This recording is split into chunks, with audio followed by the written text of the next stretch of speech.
Olá, meus queridos acadêmicos, sejam muito bem-vindos à nossa sexta aula sobre a temática análise de riscos. Nas aulas anteriores, nós avançamos bastante.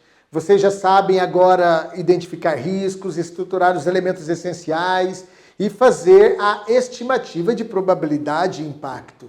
Agora chegou o momento de avaliar os riscos, isto é, interpretar tecnicamente os dados obtidos e tomar decisões com bases neles. E aqui vai uma premissa que norteia esta aula. Nem todo risco identificado exige ação imediata, mas todo risco avaliado exige posicionamento estratégico. Vamos direto ao ponto. O que é avaliar o risco? Avaliar o risco significa cruzar a probabilidade e o impacto estimados, posicionar o risco dentro de uma escala, classificar seu grau de significância e decidir se ele será tratado, monitorado ou simplesmente aceito. Essa etapa é a ponte entre o diagnóstico e a decisão. É aqui que a inteligência técnica se transforma em inteligência estratégica.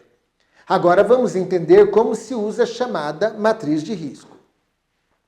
A matriz funciona como um cruzamento entre os níveis de probabilidade e impacto. A probabilidade, nós já estudamos, ela vai de 1 a 5, onde 1 representa algo improvável e 5 representa algo extremamente provável. O impacto também vai de 1 a 5, onde 1 representa um impacto leve e 5 representa algo catastrófico. Nós já estudamos isso na aula passada. Ao multiplicar os dois valores, probabilidade vezes impacto, nós chegamos a um resultado que posiciona o risco em uma faixa de criticidade. Os resultados entre 1 e 5 são considerados muito baixos e merecem apenas um monitoramento simples. Pontuações entre 6 e 10 representam riscos baixos que podem ser acompanhados periodicamente. De 11 a 15, já temos os riscos moderados, que exigem avaliação técnica com um plano definido. Entre 16 e 20, temos riscos altos, que exigem ação corretiva prioritária. E de 21 a 25, já estamos falando de riscos muito altos, que exigem tratamento urgente e imediato. Muito bem. Nós vamos aplicar isso com dois exemplos bem diferentes dentro do sistema prisional. Primeiro caso. Risco de entrada de celulares devido à ausência de bar scanner. Aqui a probabilidade de acontecer, daí seria 5, extremamente provável. E o impacto de 5, catastróficos.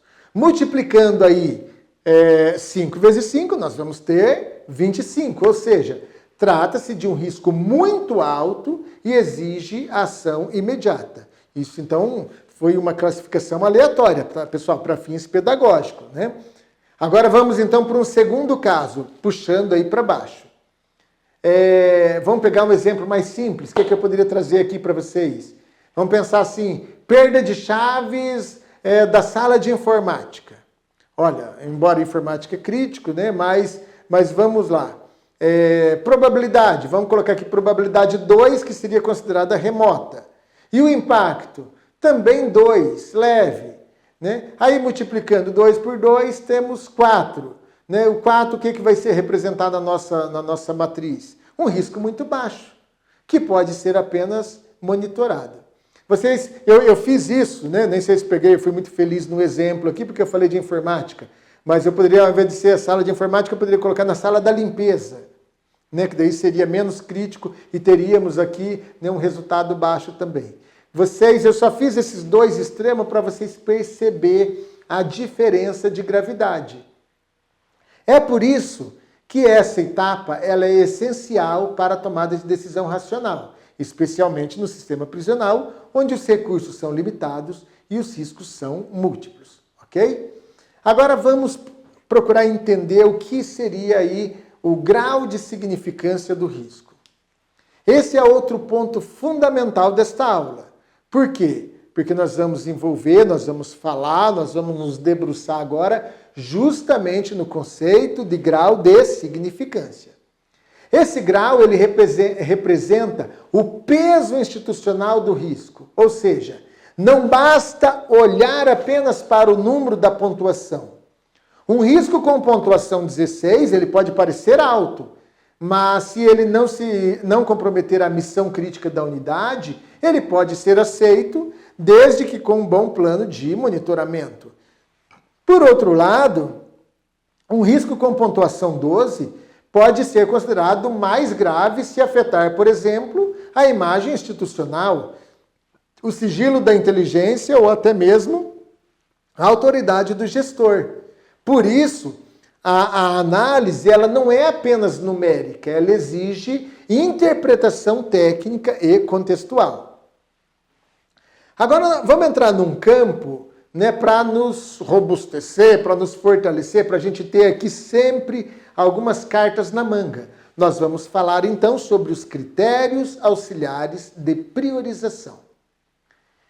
E quando nós temos, por exemplo, muitos riscos identificados, como que nós vamos saber por onde começar? Né? Tem gestor que ele fala comigo assim, olha, eu tenho tanto risco, tanto problema que eu não sei nem por onde eu começo.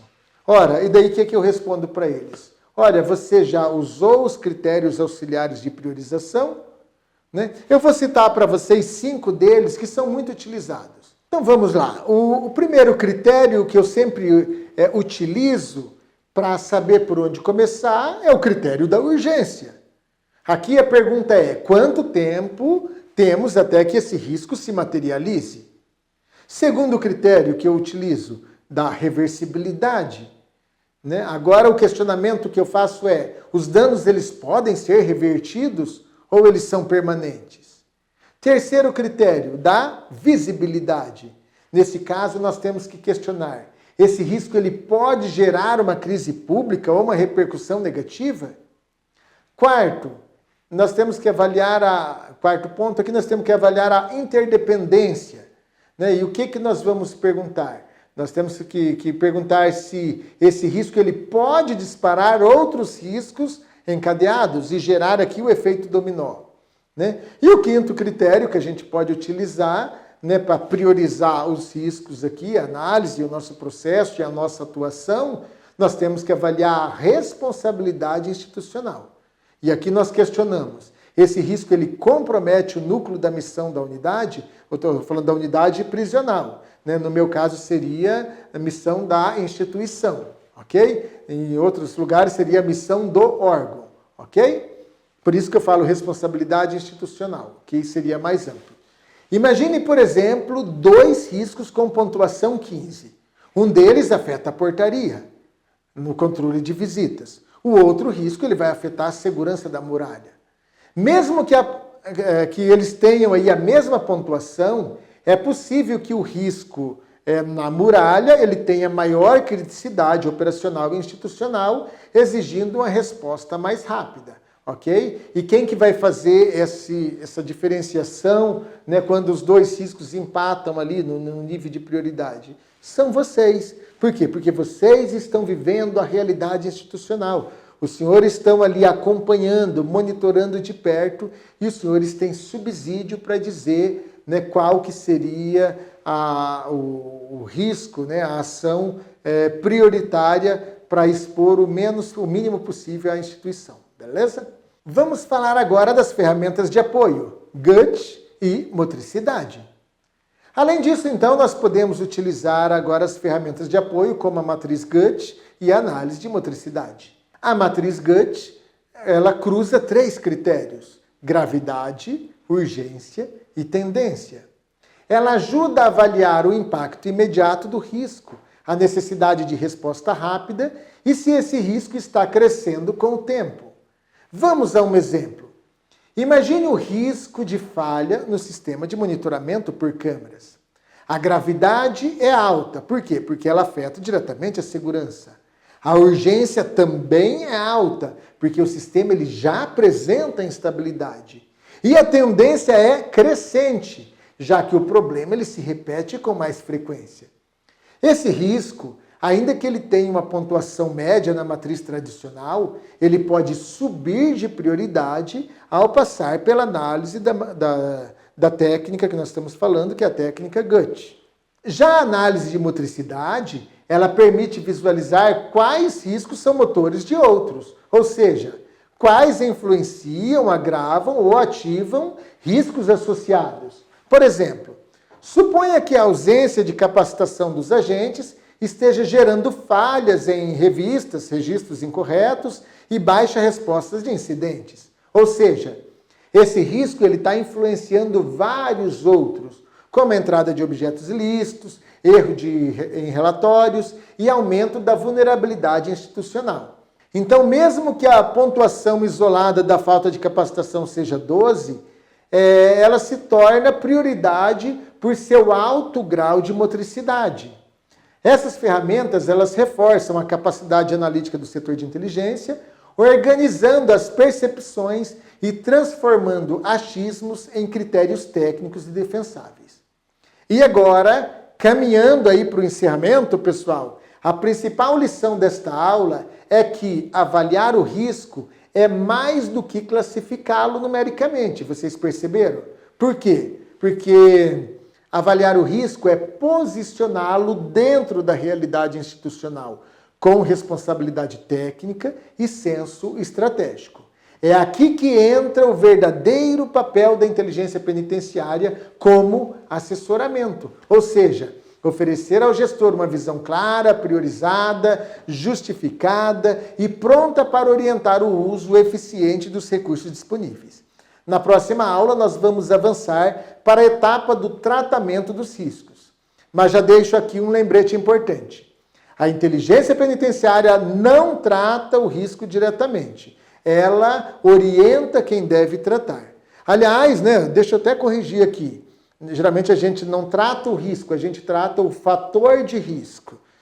Mas como isso aí seria uma discussão mais técnica e mais profunda, vocês já entenderam. Então você não vai tratar o risco diretamente, você trata o fator de risco, aquilo que gera o risco. Mas vocês entenderam bem. Então, reprisando aqui, já com esse novo reforço, a inteligência penitenciária não trata o fator de risco diretamente, mas ela orienta quem deve tratar. E essa distinção será fundamental para compreendermos os limites e o poder da nossa atuação. E para finalizar, deixo uma provocação. Sua unidade, ela sabe de forma clara quais riscos são altos, quais são médios e quais podem ser aceitos?